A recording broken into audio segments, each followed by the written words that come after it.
Thank you for joining me today for another episode of the Veterans to Success podcast.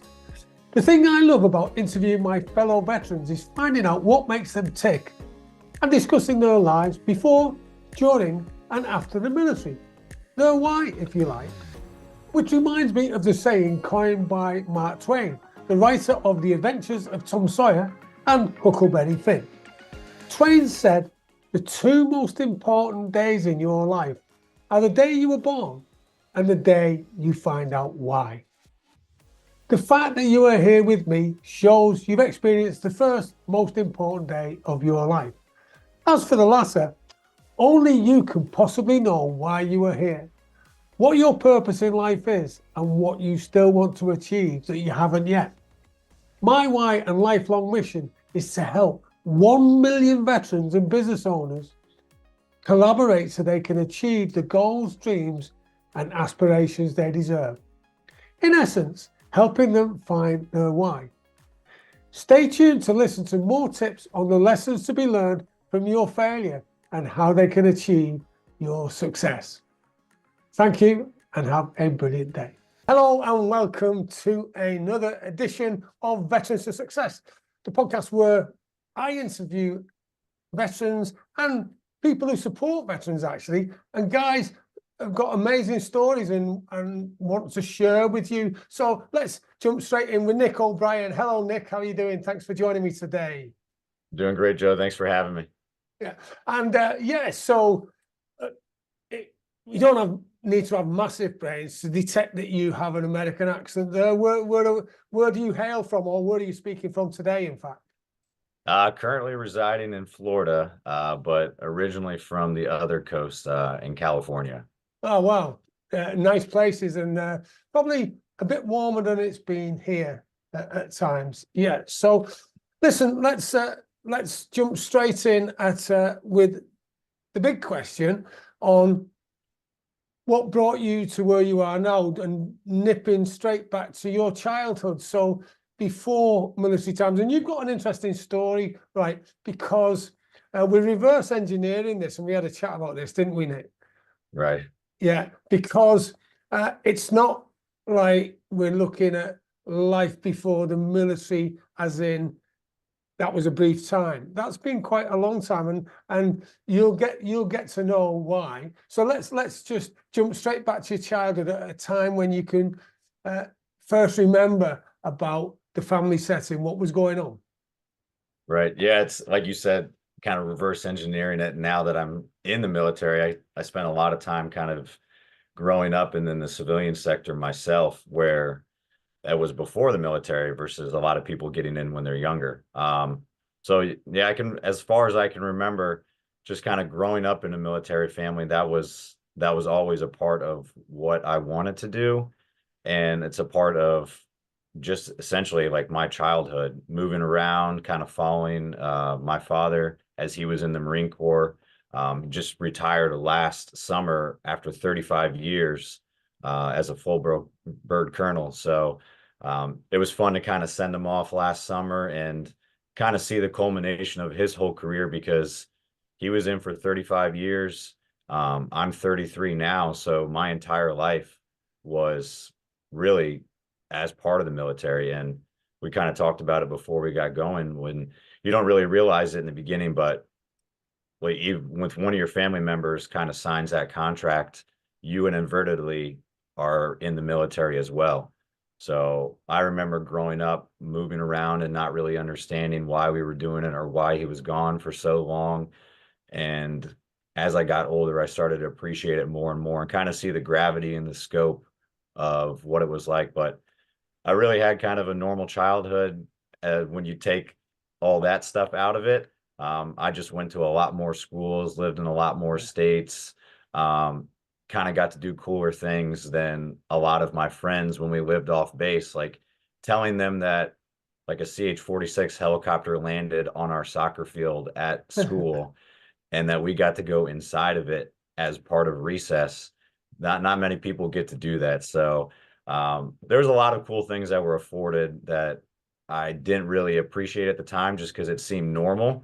But then as soon as we started living off base more and I got away and went to college, I started to kind of look back on that stuff and appreciate it more, even for all the hard stuff and the hard moves and kind of decisions that had to be made.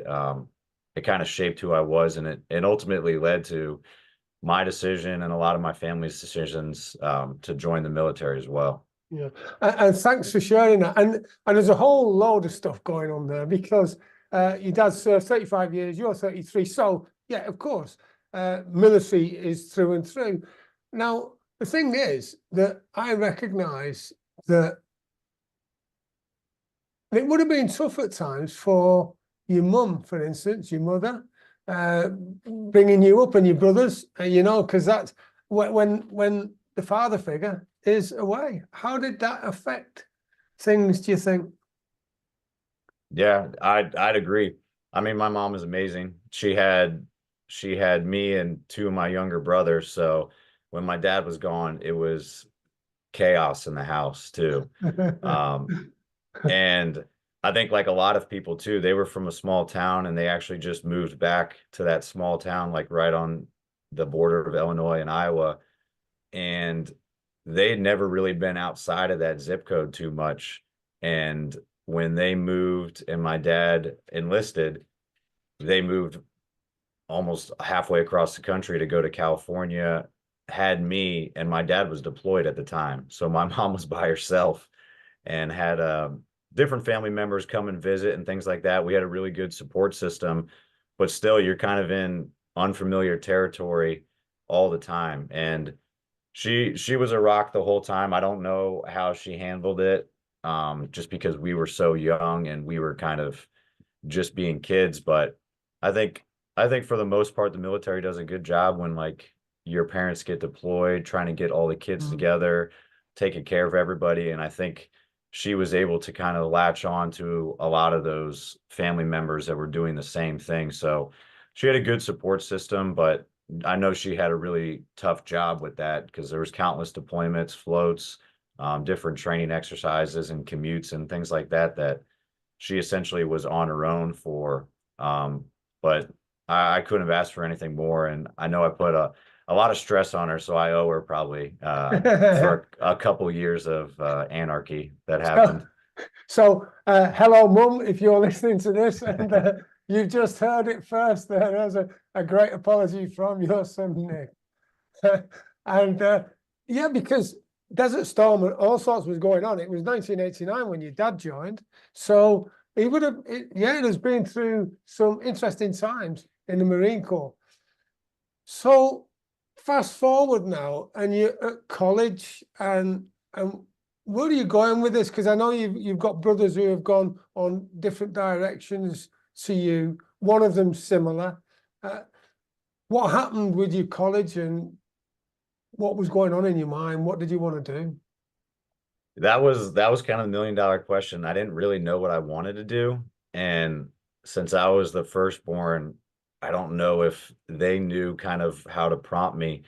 I knew the military was always an option and I did explore it, but I kept it kind of hidden from my dad because I didn't want him to think I was following him because he Right. did the opposite. His dad, like my grandfather, one of them was in the Navy, and my dad was like, I'm going Marine Corps just to kind of get away. And I kind of was in the same way where I wanted to do something cooler than what he did, even though what he did was awesome. And I looked into it. I just got medically disqualified at the time because of my eyesight. And now that's all changed, but um, I'm happy because it put me on the path that it did. And he kind of prompted me a little bit to go to school and kind of figure out what I wanted to do. And at that time, I was still involved heavily in athletics because they never played at all, like pretty much during school. So they invested in us to like play as many sports as we wanted to. I originally was going for a different career path, like as a athletic trainer in college, kind of working with injuries. And the first day of school, I realized I did not want to do that, and I changed my major right away. Right. And luckily, I found the weight room, and I started seeing that there was like actually a job where you could train athletes in the weight room and kind of get them prepared for competition in their sport And I fell in love with that and had a lot of good mentors and some other graduate assistants there that kind of took me under their wing and kind of chose that as my career path. And I've been doing that ever since. It's been a long journey. I've been at 8 different schools in some capacity. I've been full-time coaching for a decade, did all my graduate work, worked with as many teams as I could, been across the country, almost doing the same thing that I was doing that we were doing when my dad was in the military, just traveling around and jumping from job to job. But I'm happy that it kind of worked out that way and ultimately kind of led me back to join the military while I was still a coach. That's interesting because I was just about to say, actually, there's a lot of similarities going on between what you did involuntarily because your dad was moving around with the Marine Corps, and then what you do now. So you're totally flexible, resilient, and able to adapt, aren't you, to move with whatever's required. So with all that going around, discovering about the sports coaching and how you can help students, what was the pivotal moment when you decided, yeah, this is what I'm going to do. I'm going to really make it and settle down in the sporting role? Yeah, originally I wasn't sure because until I got to school, I didn't realize that it was actually a viable option. And I know in the States more and more, and then professionally around the world, you can see it. It's a little different, like in different countries, like with the academies, but more and more in the United States, like you see that there are options for high school, college, professional, and even tactical now too. Jobs that are all prepared for like athletic performance or job performance. Like there's always been personal trainers and things like that, but it's more of group setting and like goal-oriented training for a purpose. I didn't know that was a thing until I got to school. And then I really started enjoying it because you're being around athletes that at that time were the ones I worked with were at a really high level. I've seen it at different levels too, and it definitely is off-putting to me because I want to go and I want to be successful. And when I see complacency with athletes, like it doesn't drive me to, I don't want to be a motivator. I want to meet them where they're at and actually help them get to their goals. But if they're not willing to do the work, I kind of shut off because I want to be around those type of people that are pushing the envelope and trying to drive the needle forward. Yeah, and that's a great point because I know when I work with people, my clients, and they've got to want to do what they've got to want to do it and want the results, because it doesn't matter how good you are, and it doesn't matter how many strategies, techniques, processes you have. You could be the best coach in the world. If you've got a student, someone who just doesn't want to be there and doesn't want to do it, it's not happening, is it? Right. That's what I tell my athletes every day. Like, I can't want it more than you. And I had this conversation with some of the players this week because a lot of them are like 2 of my teams are about to start competition. And like we opened up last night for one of them, and next week we start competition for another. I told them, I was like, respectfully, this is your career. Like, you only get 4 years to play this sport. I don't care what the record is at the end because my life goes on, but you're going to live with this forever. So I can't want this more than you. So I'll meet you wherever you're at. But if you say this is your goal and your work ethic doesn't match it, like there's not much I can do. I'm going to go help someone else that really is invested in what they're doing and is showing me that they're doing everything within their power to achieve those goals. And that's what it comes down to. It's as a coach, I'm supposed to assist in the process. I can't take the reins for you and be on the field and do it. As much as I would like to be back involved in the game and compete. My job is to prepare you to do it, but you have to want to do the work to get the reward to actually get to play. And we were talking before about you got American football, you have basketball, and also soccer, as you call it. We call it football here, pretty much. They're really big. Soccer is up and coming, but they're really big for students, and students can earn some significant amounts of money now, can't they? Yeah, While at college, university. it's getting kind of unreal. Like the NCAA that kind of overarches the majority of the sports, like in all the divisions, you're able to kind of profit off your name, image, and likeness. So like whether they use your name on jerseys and things like that, or you can promote yourself in certain ways, you can get sponsorships. This is all new in like the last couple years, and it really is kind of changing the landscape of college athletics. It's basically turning it into professional sports in a way where you're just also happen to be getting a degree at the same time.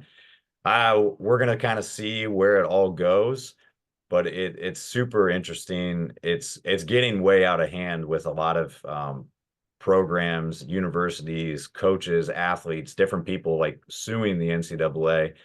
So I have no idea where it's taking me. I'm trying not to focus on any of those external things and just do what I can with the athletes there.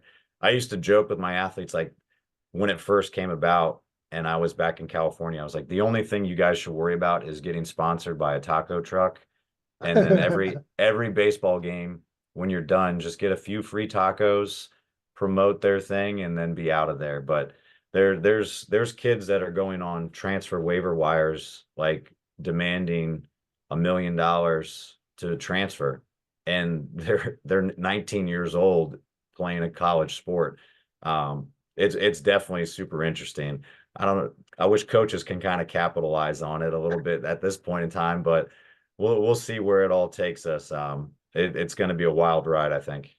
Yeah, well, maybe there's a window there to be an agent or something, perhaps. I don't know.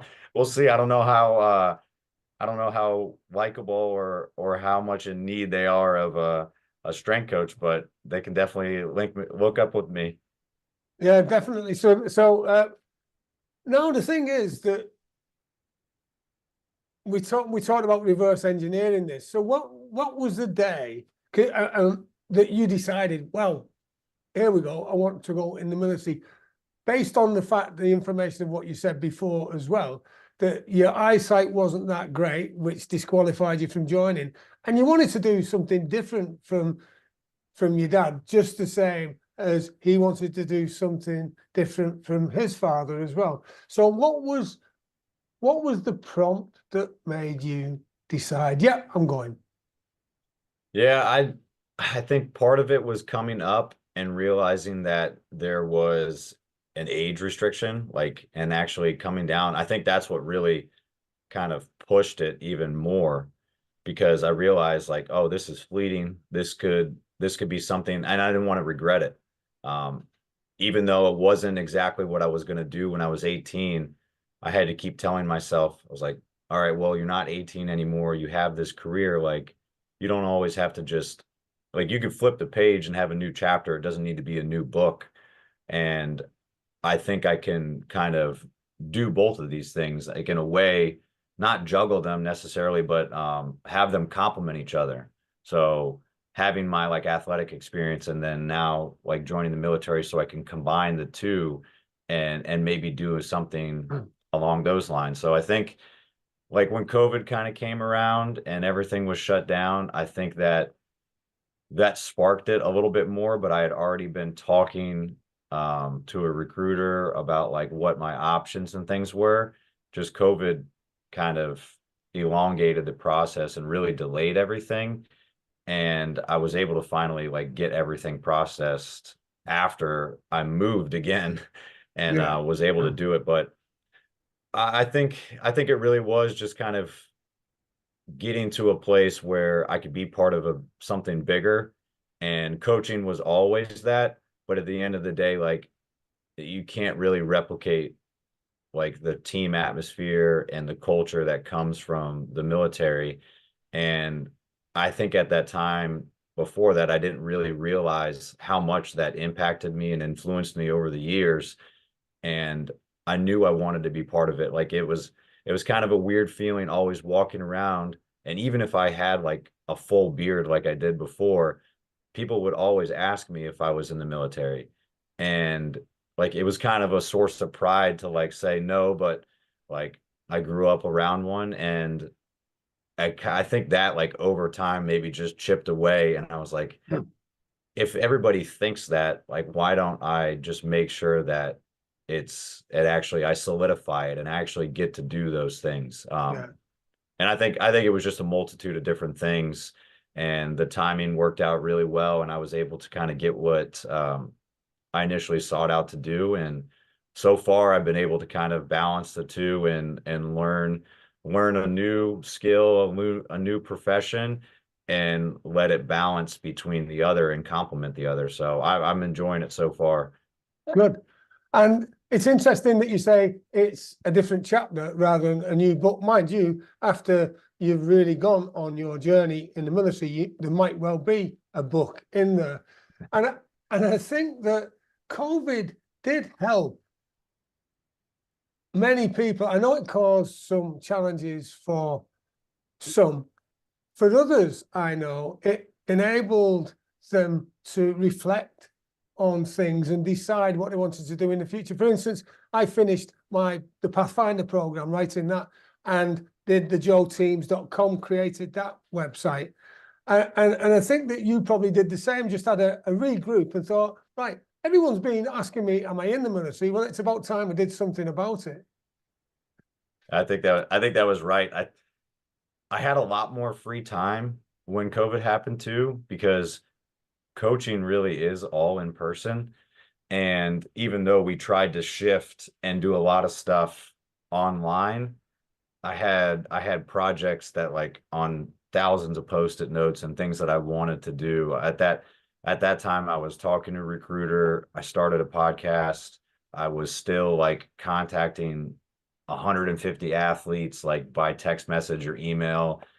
I started writing articles, which were terrible, but only sending them to my athletes, so they couldn't. I couldn't get criticized too much. But yeah, Hey, it but was at least you did it though, which is good. that's the thing. That's the thing too. It afforded me the opportunity to do it, and it kind of put since there was no timeline, I forced myself in a sense to, like, what better time? You're never going to get this opportunity again. And it was very weird in the beginning, but I think people that took a hold of it and realized like you could shift the mindset of it, and you could capitalize on this in a way, like without it being like ingenuine or ugly. But you can actually like make something more of this and turn it into a positive. I think it really helped in a lot of ways. And I definitely benefited from it, as hard as it is for people to hear or say. Um, I won't say that it was enjoyable to go through all the things, but it really did shape kind of where my path is now and what I'm currently doing in a lot of ways. Right.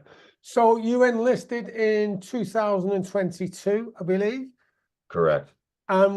What's for the reservists over in the States, United States, what's the process and how long do you go through? And I suppose you still have your drill sergeant major, pretty much, and that sort of thing going on.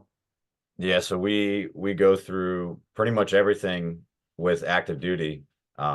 Since you don't come in with any experience, you're going through the gambit of everything. So I was one of the older guys, along with a few other people that were either maybe going to warrant school or officer candidate school after, and you're in basic training with everybody else, whether you're going National Guard, Reserve, active duty. You're there with everybody that has no formal military training at all. So I think I was there from September to early December of 2022.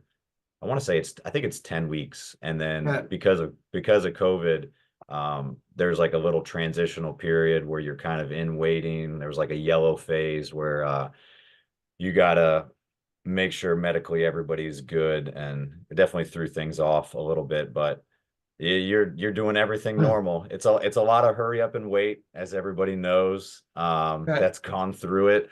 A lot of walk here, say this, do that. So definitely, as someone older going in, that my dad's only advice was like, just be patient and play the game. Like, you know what it is, play the game. Yeah, and there's a lot of on the wagon, off the wagon as well, and lots of other stuff. And I know because at this time, what you would have been 31, I suppose, roundabout. Yeah, 32, 32 right at that point. 32. So you're a bit of a granddad, really, because Felt like it. because I remember when I transferred to in the reserves to Special Forces for selection. I guess how old I was.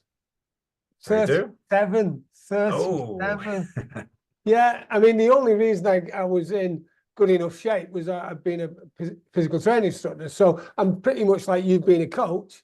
Then you knew how to condition your body to make sure you were at it. So I would imagine that just the same as when I was running against 67 in a group of 67 lads, basically, they were in the 20s, 23. I was 37, and I still managed to come.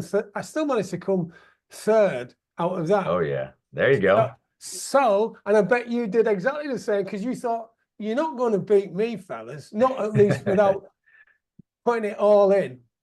That was the plan, and then after boot camp, it became a little bit more of what I expected going to officer candidate school.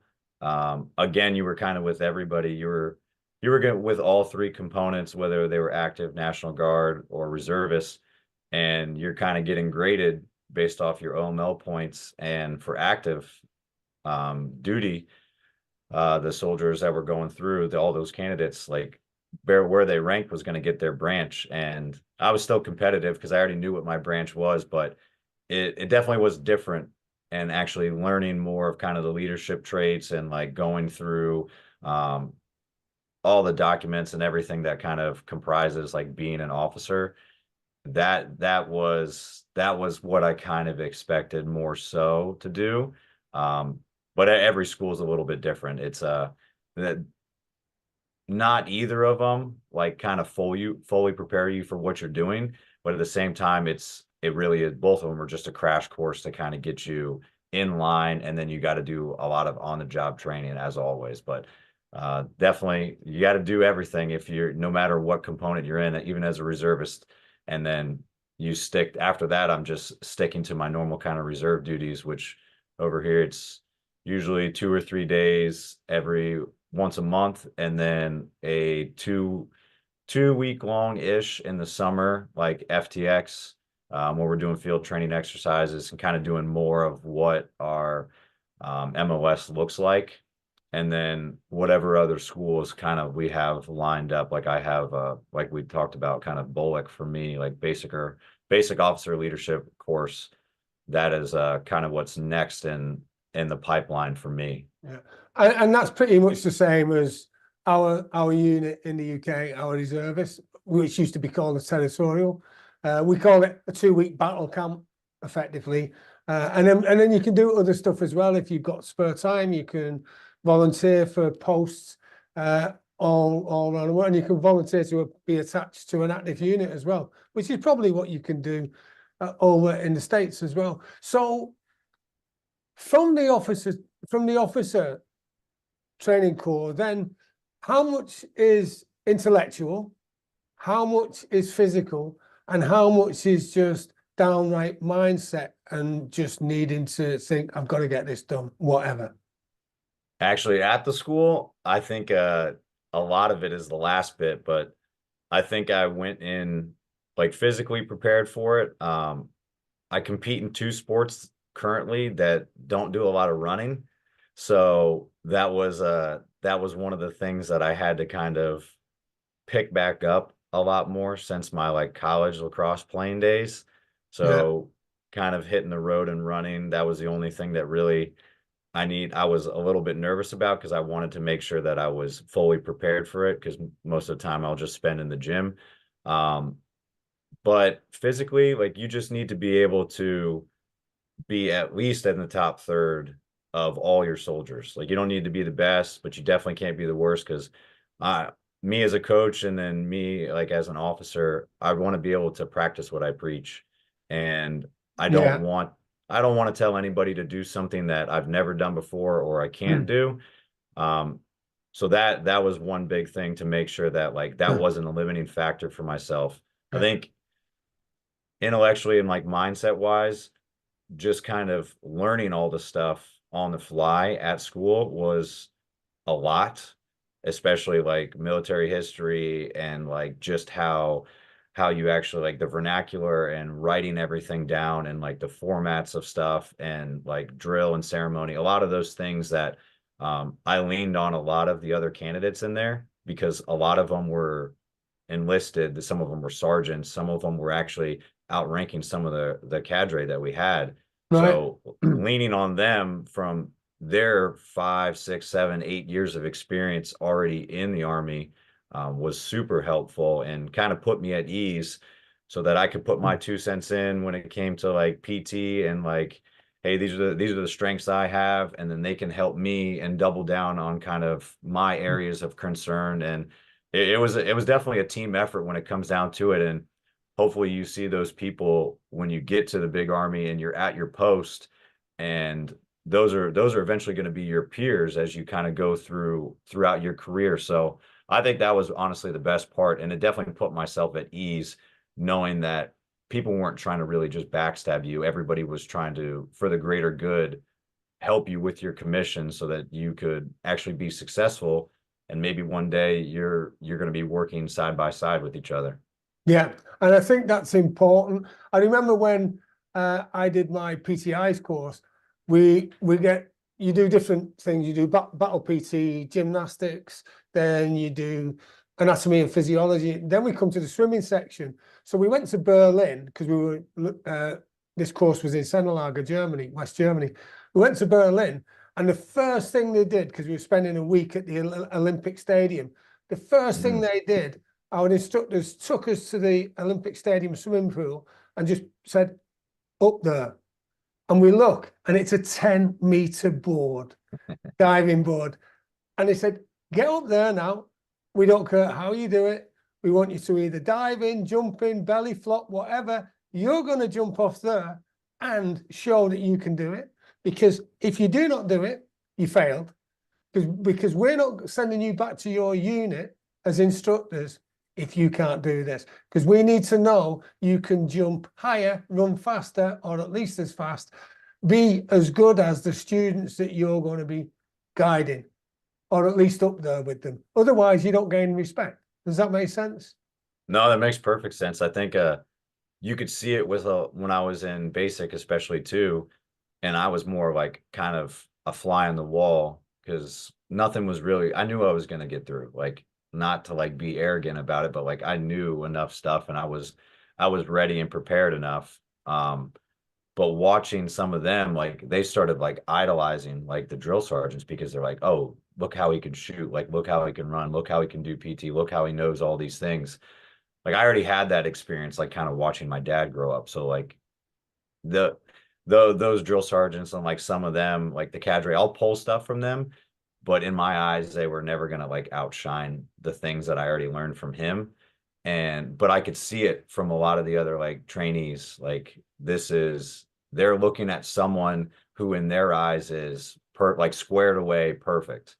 And their whole goal is to try to get to that position. And I think you're right. Like you lose a lot of respect for someone, especially in the beginning when they're honestly telling you what to do. And Yeah. there's no question about it. They're telling you. So you have to be able to like prove it in a way. And you don't necessarily need to, but I think that solidifies the point even more when someone questions you and then you go out and exceed the standard. That puts it, one, it makes it attainable for anybody. Yeah. Two, it shows that you can actually reach that goal. You just have to be willing to do it. And I'm sure there's enough people scared of the diving board that when you put that pass fail, like no go in their mind, they're more apt to do it than, okay, it's fine, you go home, we'll just Yeah. you'll be a fine instructor without it. And it's interesting as well, because I'm sure you've seen it in your career as a coach in different universities, colleges, and probably when there's money introduced now, there's a lot of prima donnas as well who think they're all the world. No mention, no names, no pat drill. But I do know that I see so-called leaders in Civilian Street now, and they are managers of people, and really they couldn't manage a party in a brewery, really. And yet they've got that position, and if you look at what they're delivering, they're telling people to do what they can't do themselves. Yeah, you definitely see it a lot. I tell some of our interns all the time who are kind of coming in and they're interested in the profession and they're kind of shadowing us almost in an apprenticeship role to see if they want to do this as a career, or they do know they want to do it in a career and they're trying to gain some experience. I give them the analogy all the time. It's like, I don't trust a skinny chef. Like Yeah. if you, they better be trying everything they're doing, like everything they put on a plate, like they should be at least taste testing a little bit. And I tell them all the time, is like, if you want these athletes to kind of buy into what you're doing, then you need to make sure that you're confident in how you project yourself and how you speak to them, and that you can demonstrate it and do those things. And I think that carries over the same as the military too. And it's interesting being like an officer when you first start, because you really don't know what you're doing. But if you don't know what you're doing, the biggest thing is to lean on like those senior enlisted and all your NCOs, and say, listen, hey, I really don't know what this is. Can you help me? And just be humble with it, and then get up to speed as fast as possible, so that like some of those younger privates and like lower enlisted, like the junior enlisted, know, hey, he might not know exactly what I do day to day all the time, or he doesn't know how to turn this lug wrench the right way, whatever it is.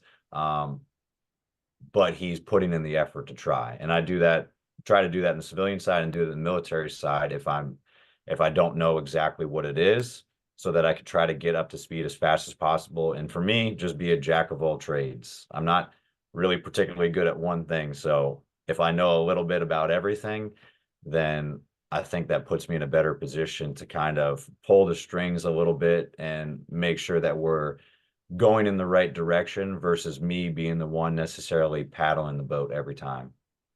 Yeah, that's a great point. And interestingly, you mentioned about mentors and coaches. How important have you found them in your career so far? They've been huge. I still lean on a lot of them. Obviously, like my parents are super big in different ways.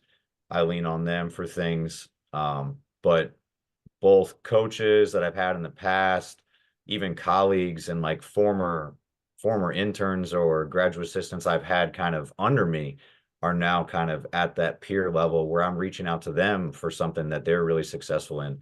I think you can find mentors in kind of every capacity, and they don't necessarily need to have more experience than you. They don't need to be older than you.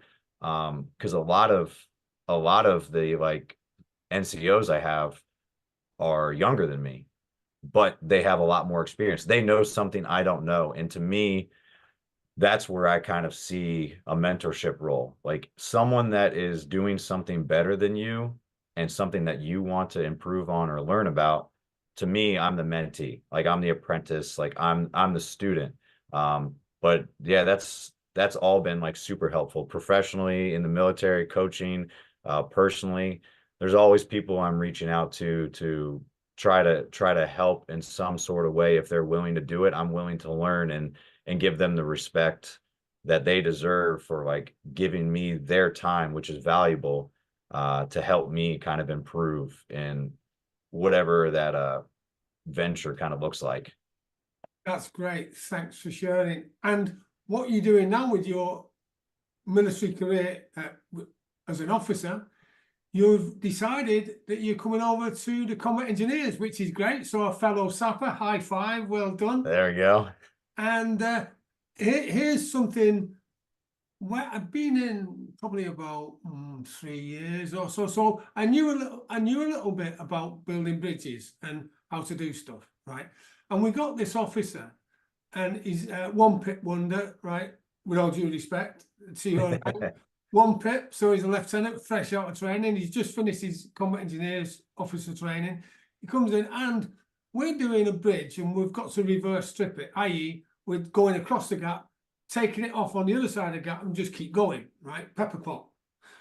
And it was 3 o'clock in the morning, right? I think it was around about January, February, it's freezing.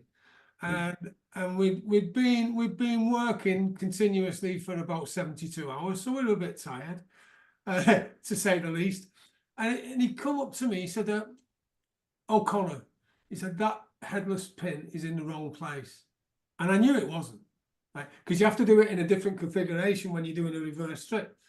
So with all due respect to your rank, sir, it's in exactly the right place. Because we'd already had a brief about it and been briefed by our commander, section commander. He said, O'Connor, move that. I said, sir, with all due respect. And this exchange went on a few more times, and then I was becoming a little bit agitated because I thought, if I do this, I don't want to be the bloke on the other side when we come to strip it out and they say, O'Connor, you put that in the wrong place. And so I was getting a bit agitated, and fortunately my staff sergeant come along, put his arm around the lieutenant, said, sir, come with me. O'Connor, carry on. Right. So hopefully you'll remember that, because I know there'll be times when you go up the ranks and you'll see your officers that under you, under your command, who maybe make the same mistake. And so it's interesting and very, very true what you say about it doesn't matter what rank they are, how old they are. If they know something more or they're doing something better than you, maybe you should listen. Right. Yeah, I couldn't agree more. So when do you start with your officer training for the engineers? Right now, I'm kind of waiting on scheduling for everything. Hopefully kind of the tail end of this year or early summer is what I'm kind of targeting for. And then it'll be a pretty lengthy kind of course. But it's kind of up to my commanding officer and then battalion to kind of get it all approved and then see how it kind of pans out, balancing obviously like the civilian side too. But I'm excited for it. It's definitely something a little bit outside of my scope. Because talking to the other lieutenants that have gone through the course in the civilian world, they're all engineers in some sort of capacity or work construction. The only thing I've done is 1 summer of roofing. So I don't think that really is going to help too much on the side of it. So it'll be challenging, but I'm also excited to kind of go through the course and see how I handle it and learn all those things. So then I can come back and actually be a better platoon leader and understand a little bit more of what my soldiers are doing on a day-to-day basis. So hopefully I get the date soon and can actually kind of start planning ahead and researching on what exactly I'm getting myself into. But I'm definitely excited about the opportunity to go through the course and learn. Well, I do wish you the very best for that in a career as a combat engineer. So, as I said, we've reversed engineered this. So what challenges have you faced transitioning from coach to the military? Yeah, it's I think since I'm not doing a full transition, I went in and then kind of came back, or I go on the weekends or for a couple days and then come back. It's really just kind of changing like jobs and like changing like what hat I'm specifically wearing. I'm still kind of almost in an officer role when I come back and I'm coaching with my athletes. And then I'm still kind of in a coaching role when I go to my unit and work with my soldiers. I think there's a lot of traits and there's a lot of similarities between the two that I'm kind of able to use. Transitioning wise, it was really just kind of getting up to speed. For me, since I'm doing both of the things, I'm trying to see how the other influences one another so that I can actually complement it and take some of those skills and bring it back to the other profession. And for me, I think really it was just making sure that I was leaning on a lot of the people around me, because I don't think doing it by myself, I was going to be able to accomplish all the stuff that I did, whether it be my coaching career or starting off like in the military. Like the team and the people my friends and family that I've kind of leaned on around me have been the biggest help kind of in this transition period, and then being able to sustain both of these um, projects basically at the same time. Good. Thank you. Now, I do know that you've got a lot more of a life ahead of you. To date, though, you've been fairly well successful in what you've done to be able to balance life and balance things and moving around as a child to different schools, and now as an adult moving to different schools and traveling up to 3,000 miles to different colleges, then reversing the journey. So what's the secret of your success and how do you do it? Oof. I don't know. It sounds like I'm doing it a lot better than when you put it like that. But really it's definitely been difficult at times to try to do those things. And I think it was just kind of like I said before, being able to rely on all those people around me and kind of have a purpose in mind of like what I'm doing. I think I think that has really kind of kept me on track, just knowing that what I'm doing, it's like more than myself. Like all those people that are in my corner, kind of on my team, assisting me through the process. Like there's definitely been a lot of hard times and a lot of difficult things that have come up. But those people have been super supportive and super encouraging, and kind of doubled down on me as I was trying to either invest in myself or do something outside of the norm. For me, it's just trying to keep my head down as much as possible and just realize that like what I'm doing is in a sense kind of like a passion project. Like I only really want to do the things that I enjoy. And if I'm passionate about it, like I know that sure I'll get like I'll get like some anxiety over things, but that's because I actually really care about it. And I know that if I'm passionate about stuff and then I work hard at it and I have a good work ethic, then that commitment and kind of that dedication, determination is what's ultimately going to make me successful. So those things have to line up. Having someone in my corner, being able to kind of rely on other people and bounce ideas off of, making sure that what I'm doing I really enjoy, and it's not something, it's not transactional where it's just this equals financial gain. And then just making sure that I'm putting in the work, the hard work and effort that actually is equivalent to the goals that I've set. I think that's ultimately like what's made me successful. And success I know is different for everybody else, but for me, it's kind of pushing towards those things that I've set aside and want to achieve. Good. Thank you. And you did mention that things haven't always gone to plan during that part of your chat. How do you deal with failure? As much as possible, try not to blow up, and just embrace it. I think for myself, I mean, you can use it, you can think of it as kind of like an after action report and look at like what worked well, kind of what didn't work well, what could I have done differently. And I try to do that with some of the planned things that I have. So whether it be coaching and a team comes back in and I kind of evaluate how it went, or like a briefing or something that I have to do for my unit, like I can go back through and kind of evaluate myself. But when it comes to just kind of like everyday failures or a bigger picture too, it's just same thing. It's reflecting on it, kind of embracing it, and knowing that I would rather I would rather fail fast and kind of fail spectacularly, and then understand what it is and realize that that's just a part of what it is. It's just a part of life. And then having the humility to kind of work on it and try to overcome it, to either not repeat those actions or to improve what happens the next time I might be put in that situation. So it's just kind of an always forward mentality, and just kind of pushing the needle and never quitting at something.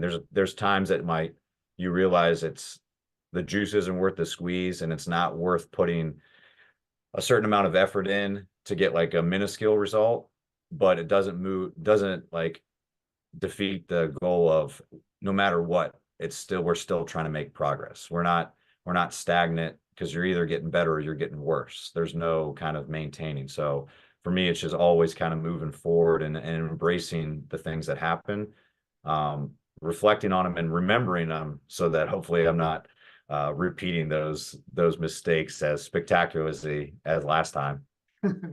I'm with you on that one. I've made some spectacular mistakes as well. Fail is first attempt in learning. I've said that before and I'll say it again. I like that. First attempt in learning, because you know what? You're not going to get it right all the time. If you beat yourself up too much now, it doesn't serve a purpose. So when your dad, right, signed up for the Marine Corps 35 years ago or just over, right, you've only ever known that life, really. And you mentioned before, you, your brothers, and your mum especially signed a contract with the military. So you've had the military psyche all through. How transferable do you think the values, the lessons, and everything are to Civilian Street?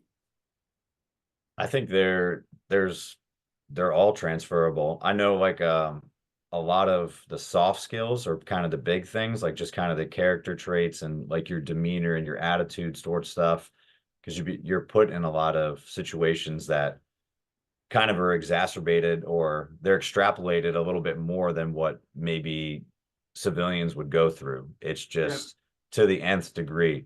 A lot of the hard skills, like I know, are a little bit more difficult. Like you're not really diffusing bombs or you're building bridges necessarily all the time, or you're not kind of behind the scope of a rifle when you try to like transition over to a corporate job. But I think nonetheless, like there's plenty of character traits and like situations that you've been in that ultimately like make you more successful, build your patience, like build your demeanor, build like your determination and that attitude that you could take away from the military that definitely helps you as you transition out of it.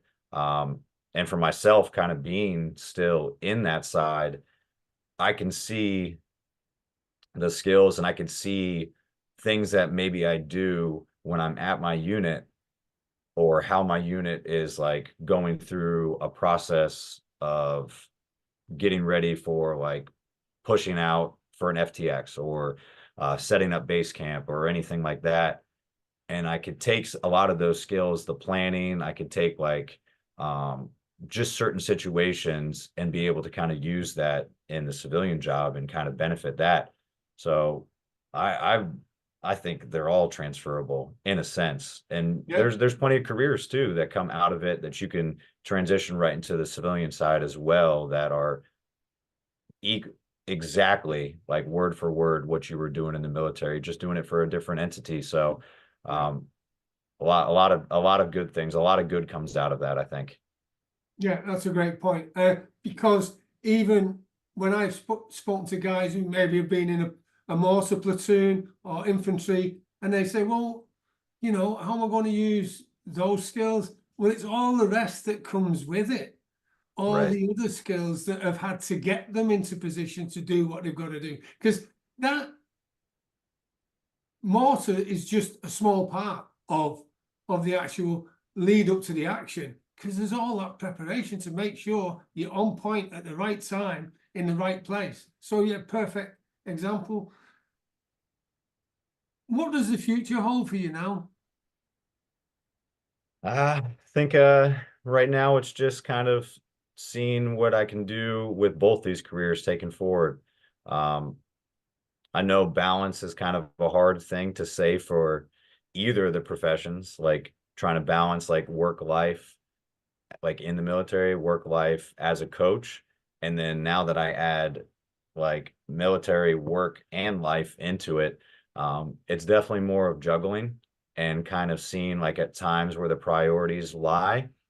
But for me, it's just seeing where both these kind of professions and where my life takes me. I think at one point I'd like to get to where I can blend the two even more so together and start working in some of these tactical units as like a coach in the civilian side. And it's starting to become more prevalent where you're working with either a battalion or a training cell or even like special operations units as a contracted coach. And I think that would be even more kind of suitable for me, just having a military background now and still being in, but then also all the coaching experience and everything that I have from the past pretty much decade. So I think eventually that's where it is. Maybe cut down on the moves a little bit would be a nice change of pace for sure. But yeah, just right now, learning everything I can about the military side and like what officership looks like and leadership in that capacity and how the reserves work and different components of the Army that I really wasn't accustomed to or didn't know as fully now being in it. And then just seeing how that impacts my coaching, see how coaching impacts that. And then we'll kind of see what my career paths take from there. But I definitely see the two blending more together and being able to utilize the skills that I've learned in both of them, maybe for one career versus multiple. Excellent. Well, thank you for your service and your future service as well to continue. How can people get in touch? Yeah, well, I appreciate it, Joe. And yeah, for anybody that actually has questions for me or wants to get in touch with me, my social media on Instagram and Twitter is _N_OB. My website is coachobrien.com. Just spelled out my last name without the apostrophe. And best email is coachnobrien@gmail.com. I'd be happy to talk to anybody that's kind of interested or wants to transition out and be a coach or is a coach and wants to look at the military side or tactical. Anything we talked about. I know I'm kind of all over the place with stuff. So if you got a question that doesn't even have to do with any of those things, feel free to reach out. Thank you. And one last question, the Columbo question is, what's the one tip you would give to a veteran coming out of the military or someone that wants to go into the military? What's the one, or just someone who wants to get successful in their life and just get rid of the other stuff? What's the one tip you would give them? I've heard this one constantly, and I think it reigns true. I think I first heard it from Jocko Willink. He's a former Navy SEAL. And I could see it, like thinking about it even more and more.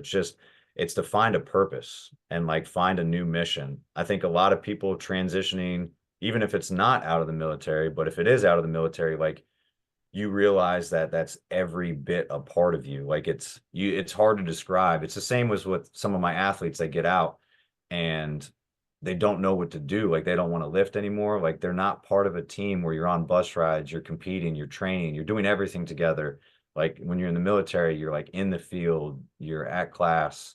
Like those are the only people you talk to. Those are your neighbors. Like you're so invested in it and you're so surrounded by it.